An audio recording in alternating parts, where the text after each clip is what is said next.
Karibuni kwa shamba letu.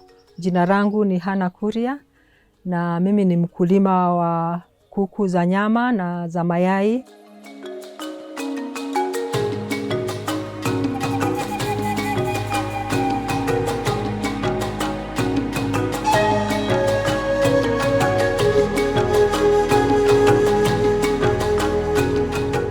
Na shamba letu ziko Wangige, pahali inaitwa Kienyeji mwisho.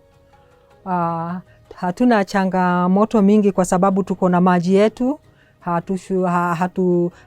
Hatupati shida ya maji. Alafu nyumba ziko na zimejengwa vizuri, na pia tuna supplier wa vifaranga. Vifaranga zetu huchukua Wangige kutoka Kenchik.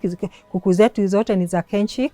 Tunapata kutoka an agent from Wangige. Alafu upande wa chakula pia hatuna changamoto kwa sababu tumefanya urafiki na watu wanaoitwa Fugo. We have a contact person yule tunamwambiaga saa ile hatuna chakula, tunamuita na anatuletea. Shamba letu liko na kuku karibu 600 na zikiwa kuna za nyama na kuna Kenbrew. Sina ile layers. Pia naanza na chakula ya kuanza, alafu zikifika mwezi moja naanza sasa kuwapatia ya kumalizia.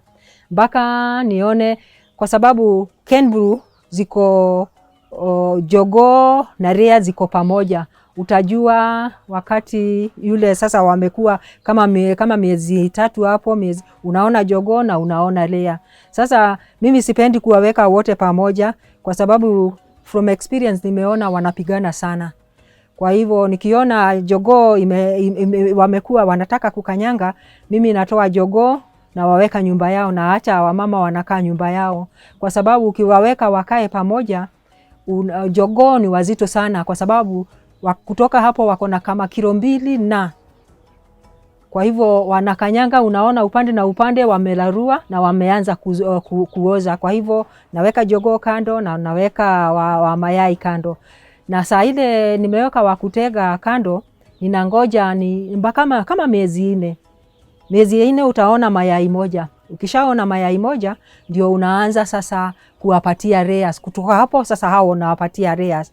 Nao hawa unaendelea nukawapatia na finisher ya kienyeji mpaka wakomae. Wakikomaa sasa na wauza. My name is Patrick Mudongo. I work with the Kenchik Limited within Kiambu area. I'm a technical sales representative. Kenbrew birds are superior compared to other birds because one thing about the Kenbrews, they are well selected for fast growth.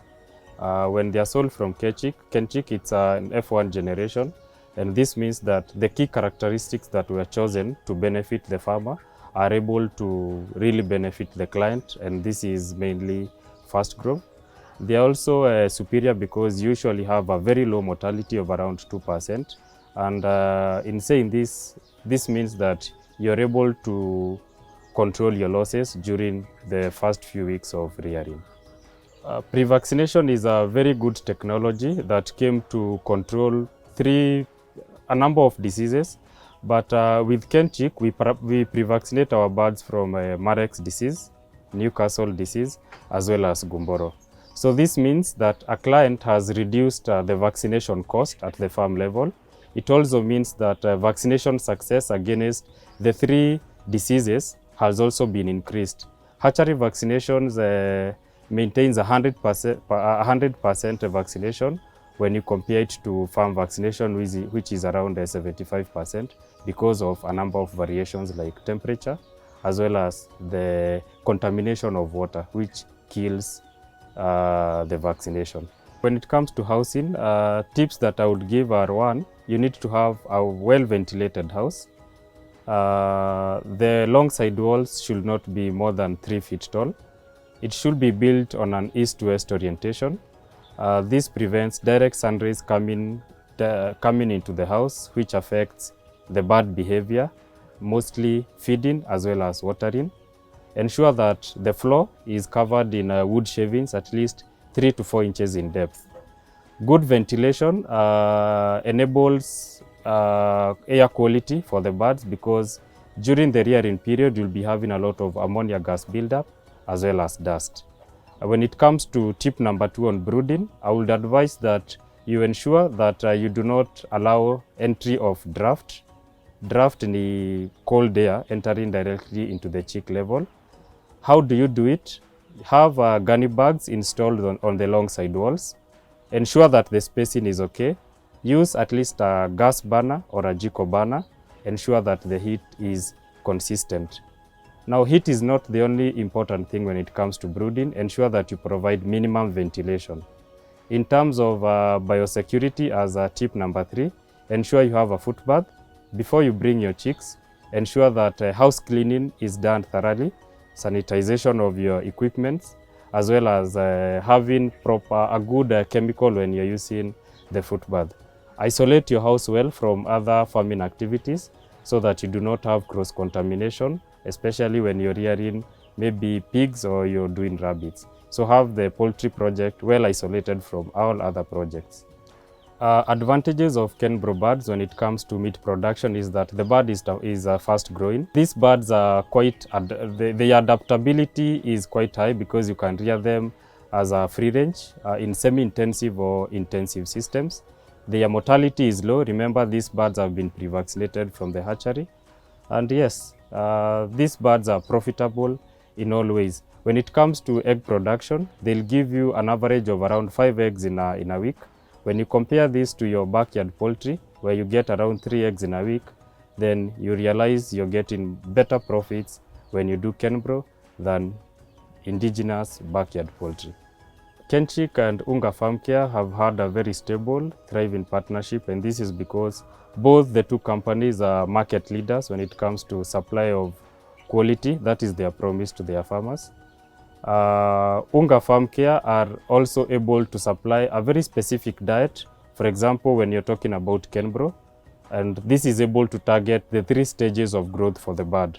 When it comes to a Kienyeji chick mash, to the Kienyeji growers, all the way to when you want to have egg production for your particular birds. So they are the only company that are able to supply you a very specific diet for the improved Kienyeji birds.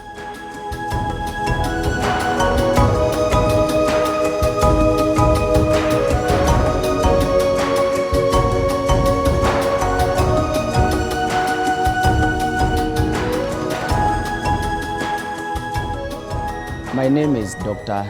Joseph Jenga, Technical Sales Rep from Unga Farm Care. I cover Nairobi and Kiambu region, and my main role is to offer technical support to the farmers of all kinds, and also to show them about the new technology in feed and feed production. A farmer who is rearing a chick for production of meat, a Kienyeji for production of meat, has 2 things in mind. One is fast maturity and good weight. So what I will advise is to choose a good breed and also to choose the right feed. When feeding, Unga Farm Care has come up with a 3-phase diet which has ensured all of them. That is the quick growth, lean meat, then meat with the natural pigmentation.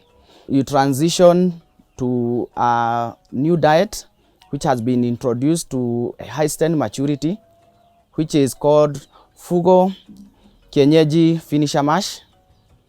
And in this one, we have considered the 2 aspects. We have the slow maturing birds and we have early maturing birds. For early maturing birds, they mature at 60 days. Kienyeji for egg production, we also have a 3-phase for that. And this is mainly because the target for a farmer is to have a early peak production of eggs, also to produce quality eggs, an egg with a yellow yolk, which many consumers consider to be good. With that, we have also formulated a new diet, a diet with 3 phases, starting with chick mash, Fugo Kienyeji chick mash, which is given from day 0 up to the 2nd week. And during that period, it will consume 500 grams. From there, you transition to Fugo Kienyeji Growers Mash. And during this period, you'll feed from week 3 up to 23 weeks, or what we call the point of lay, which is usually optimal. When we do it, when you see 10%, you feed it till you see 10% of the eggs. From there, that is when you'll transition to Fugo Kienyeji layers. You transition to Fugo Kienyeji layers, which will feed from the, when you see 10%, you collect 10% of the eggs to the time you will cull the bird, and you are recommended to feed 120 grams per day to 140 grams per day. From there, we have another high quality diet formulated for chicks of all ages, especially to farmers who don't isolate their chickens, Kienyeji chickens, by age. We call it Fugo Kienyeji Eco Mash.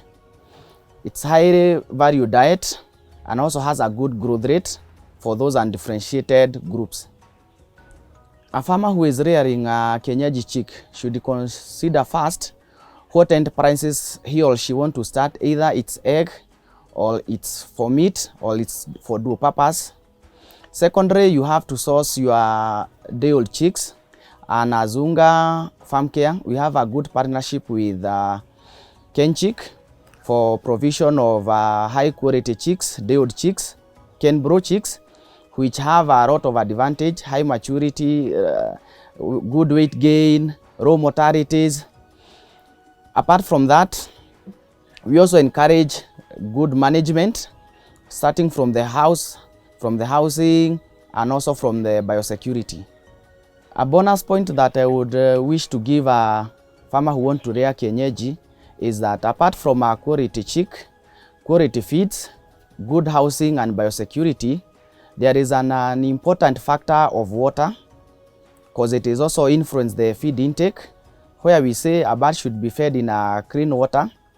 And there are various sources of water, but what we say, you can treat your water using chlorine or using the acidifiers. For chlorine has some shortcomings, so if a farmer wants to sanitize his water completely, we recommend to use acidifiers, which ensures the pH is low, and with low pH, there is a good gut health. With good gut health, there is good digestion and assimilation of feeds. With that, you'll have a high growth rate and good weight gain and good production. And with that acidifiers, we recommend farmers to use Selco pH as an acid acidifiers in their water for an improved performance of their birds.